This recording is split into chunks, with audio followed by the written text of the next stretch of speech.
Hello दोस्तों, बुखार के टाइम बिना जांच के एंटीबायोटिक्स लेना फायदे का सौदा या नुकसान का? क्या वायरल फीवर के केस में एंटीबायोटिक्स लेना सही डिसीजन है या गलत? क्या इससे आपको कुछ फायदा होता है या नहीं?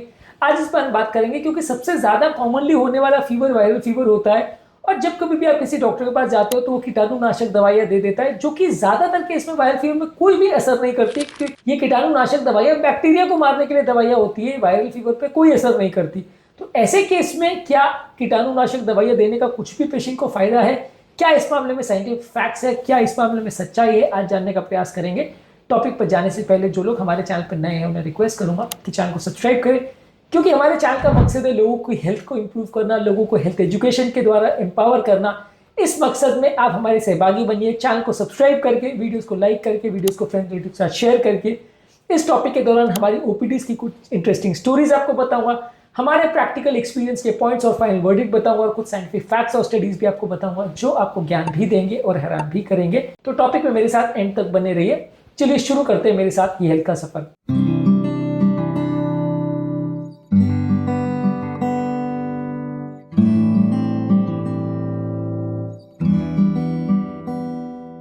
आपने लास्ट टाइम कब फीवर के लिए डॉक्टर को दिखाया था, और लास्ट टाइम आपके प्रिस्क्रिप्शन पे कौन कौन सी दवाई दी गई थी? कि अगर आपको याद है तो कमेंट सेक्शन में लिखकर हमें जरूर बताएं। इस मामले में आपकी क्या ओपिनियन है? कि आपने इस बारे में कभी सोचा था?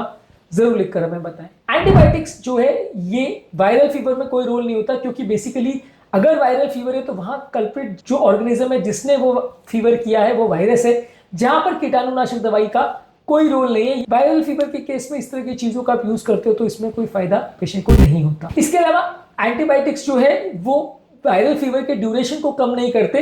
रिसेंटली एक पेशेंट हमारे पास वायरल फीवर के ट्रीटमेंट के लिए आई थी। उनको यंग पेशेंट थी, उनको वायरल फीवर के लिए ट्रीटमेंट चल रहा था, लेकिन कीटाणुनाशक दवाई दी गई तो उनकी हालत उल्टा बिगड़ गई। लूज मोशन की प्रॉब्लम चालू हो गई क्योंकि पेट का बैक्टीरियल फ्लोरा डिस्ट्रॉय हो गया।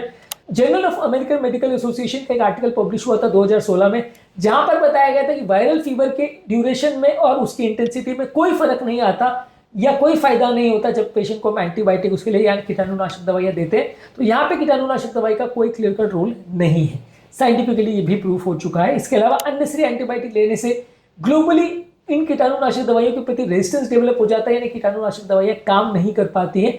इंटरनेशनली डब्ल्यूएचओ का कहना है कि एंटीबायोटिक रेजिस्टेंस यानी कीटाणुनाशक दवाइयां काम नहीं कर पाती। इसकी वजह से all over the world 7 lakh लोग हर साल मरते हैं, क्योंकि वहां पर जो दवाइयां एक्चुअल में जरूरत होती है और देते हैं तब वो असर नहीं करती है। वैसे ये कि आप चिल्लाते रहते हो कि शेर आया शेर आया, और जब एक्चुअल में शेर आता है तो कोई आपकी बात नहीं सुनता और आपकी मदद नहीं करता। वैसे ही वायरल फीवर में अगर एंटीबायोटिक यूज करोगे तो जब एक्चुअल में कीटाणु का बैक्टीरिया का हमला होगा तो वहां पे एंटीबायोटिक असर नहीं करेगी और वहां पे पेशेंट कीटाणु से लाग और पानी की वजह से मर सकता है। और ये चीज रेजिस्टेंस का सिर्फ एंटीबायोटिक्स के केस में नहीं, हर तरह की दवाइयों में होता है। अगर आपको थोड़ा मोड़ा पेन है, बार बार पेन किलर लोगे तो पेन किलर भी असर नहीं करती।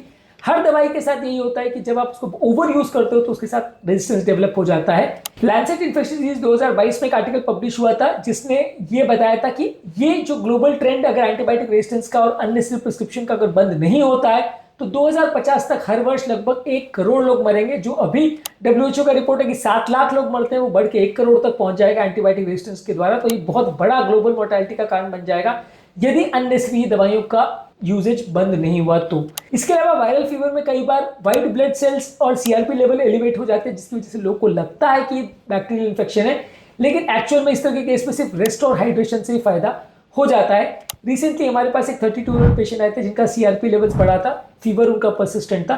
जैसे ही उनको हमने रेस्ट करवाया, हाइड्रेशन दिया, कुछ टाइम में उनका वायरल फीवर चला गया और सारे काउंट सारे ठीक हो गए। तो अननेसेसरी दवाइयां देने की जरूरत नहीं पड़ी।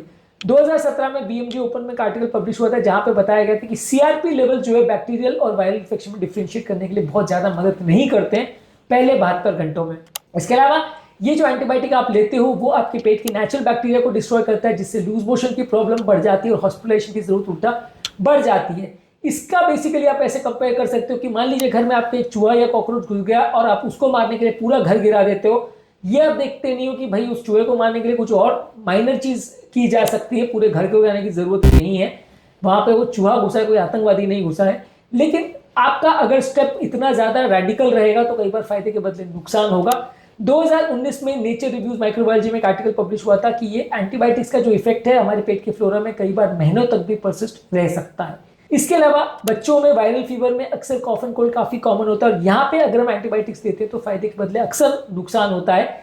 रिसेंटली 5 साल का बच्चा हमारे पास आया था जिसको वायरल फीवर का प्रॉब्लम था, जिसको कीटाणुनाशक दवाई दे दी गई थी और जिसके बाद उसको ड्रग एलर्जी का प्रॉब्लम हो गया था, रैशेस वगैरह डेवलप हो गए थे, उसके लिए उसको उल्टा एडमिट करना पड़ गया था। पीडियाट्रिक्स जर्नल में 2020 पे एक आर्टिकल पब्लिश हुआ था जहां पे बताया गया था कि 2000 बच्चों में अपर रेस्पिरेटरी ट्रैक्ट इन्फेक्शन में जहां बच्चों को एंटीबायोटिक्स दिया गया था वहां पेशेंट को कुछ भी उससे फायदा नहीं हुआ था और पेशेंट को उल्टा नुकसान ही हुआ था। इसके अलावा ये ओवर द काउंटर यूज की जाने वाली एंटीबायोटिक्स जो है वो कई कंट्रीज में इनका प्रॉब्लम बहुत ज्यादा है, खासकर इंडिया में। यहाँ पे कई बार बेसिकली लोग अननेसेसरी प्रिस्क्रिप्शन बहुत करते हैं क्योंकि यहाँ पे कोई रीजनिंग या रैशनलाइजेशन फॉलो नहीं होता है। ये बेसिकली वैसे है कि अगर आप किसी फौजी को बिना ट्रेन किए अगर बंदूक देते तो कई बार वो कहाँ कैसा निशाना लगाएगा किसी को पता नहीं रहता।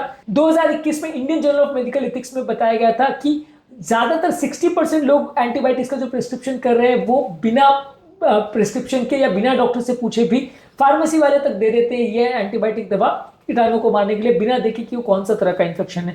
तो ये इंडिया में और भी ज्यादा कॉमन है वेस्टर्न कंट्री के कंपैरिजन में। काफी केसेस में ये बैक्टीरियल फीवर और वायरल फीवर एक जैसा ही लगता है। यदि आपको श्योर है कि बैक्टीरियल फीवर है तभी आपको पेशेंट को कीटाणुनाशक दवाई देना चाहिए, नहीं तो ज्यादातर केस में फायदा नहीं होगा। ज्यादातर अपने आप पे ट्रेंड यह है कि डॉक्टर ने अगर दवा नहीं दी तो उसको लगता है कि डॉक्टर को तो कुछ नहीं आता। डॉक्टर के पास आप प्रिस्क्रिप्शन के लिए गए, आप ट्रीटमेंट के लिए गए और उसने अगर बिना दवा लिखे आपको भेज दिया तो आपको लगता है कि वो डॉक्टर को कुछ नहीं आता।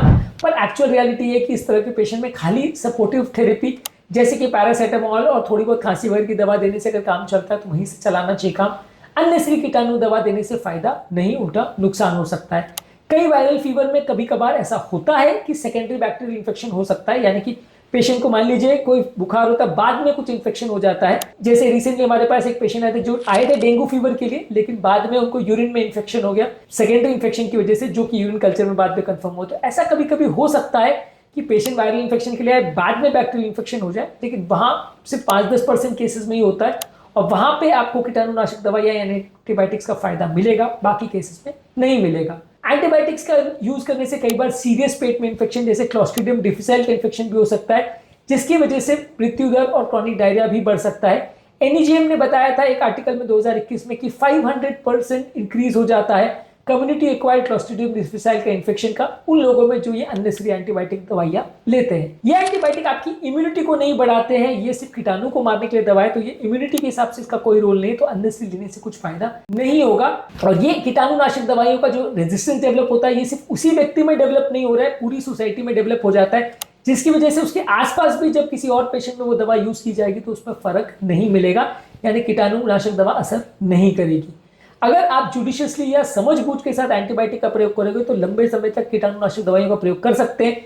ये वैसे कि जैसे पेनिसिलिन बहुत साल पहले जब लॉन्च हुई थी, पर आज के केस में ज्यादातर जगहों में ज्यादातर इन्फेक्शन में इसको यूज नहीं कर पाते हैं क्योंकि उसका इफेक्ट नहीं आता है।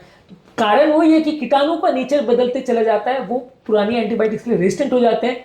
नई एंटीबायोटिक्स डेवलप कर पाने में जितना टाइम लगता है उससे ज्यादा जल्दी में कीटाणु उससे रेजिस्टेंट हो जाते हैं और फिर बाद में वो दवाइयां बेअसर हो जाती हैं। अगर कोई डाउटफुल केस है तो वहां बड़े इन्वेस्टिगेशंस करके जैसे प्रोकैल्सिटोनिन है बाकी मार्कर्स करके फिर डिसाइड करें कल्चर वगैरह करके कि कीटाणु के लिए दवाई की जरूरत है, तो वो पेशेंट के लिए ज्यादा अच्छा है एज कम्पेयर टू रैंडमली सबको दवाई देना। कोविड-19 के टाइम पे ये हुआ था कि बहुत सारे पेशेंट्स को जहां कोविड-19 वायरस का इन्फेक्शन था वहां कीटाणुनाशक ज्यादातर पेशेंट्स को दी गई थी दवा, जिससे पेशेंट को कुछ फायदा नहीं हुआ था।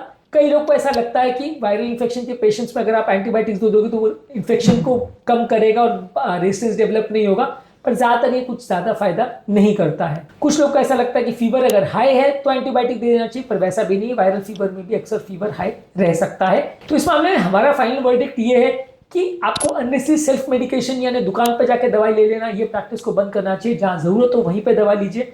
अगर कीटाणुनाशक दवा ले रहे तो उसका पूरा कोर्स कंप्लीट करिए, 5 से 7 दिन का उसका कोर्स होता है, उसको कंप्लीट करिए। बीच में छोड़ देंगे तो प्रॉब्लम बढ़ सकती है। फीवर कौन से कीटाणु की वजह से हुआ है, वायरस बैक्टीरिया फंगस, सबका ट्रीटमेंट अलग है, उसके हिसाब से ट्रीटमेंट मिलना चाहिए। बची कुछ दवाइयां पिछले बार के ट्रीटमेंट की जो बची थी उसको अगली बार प्रयोग मत करिए। हर बीमारी का इलाज अलग होता है, हर तरह की फीवर का इन्फेक्शन का इलाज अलग होता है, तो पिछली बार की बची कुछ दवाइयों का प्रयोग मत करिए और नेचुरल इम्यूनिटी बूस्टर्स का प्रयोग करिए रादर देन एंटीबायोटिक्स का। तो अगर आप एंटीबायोटिक्स को जुडिशियसली यूज करेंगे तो वो लंबे समय तक चलेंगी, नहीं तो कुछ ही टाइम में वो बेकार हो जाएंगी या यूजलेस हो जाएंगी। नेक्स्ट टाइम जब भी आपको फीवर हो तो सोच समझ कर बीमारी के लिए दवा लीजिए। अगर आपका डॉक्टर दवा नहीं लिख रहा है तो उसको क्वेश्चन इस बात के लिए मत करिए कि आपने क्यों दवा नहीं लिखी है, अननेसेसरी उस पर प्रेशर मत डालिए कि वो आपको एंटीबायोटिक्स या इस तरह की यूजलेस दवाइयां दे वायरल फीवर के लिए। उम्मीद करूंगा कि आज के टॉपिक में कुछ नई बातें जानने को मिली होगी। जो लोग हमारे चैनल पर नए हैं रिक्वेस्ट करूंगा कि चैनल को सब्सक्राइब करें। हमारे चैनल का मिशन है लोगों को हेल्थ और बीमारियों के बारे में एजुकेट करना, उनको एम्पावर करना, ताकि वो अपने आप को हेल्दी बना सके। और इस मिशन में आप हमारे सहभागी बन सकते हैं हमारे चैनल को सब्सक्राइब करके, वीडियोस को लाइक करके और फ्रेंड्स और रिलेटिव के साथ शेयर करके।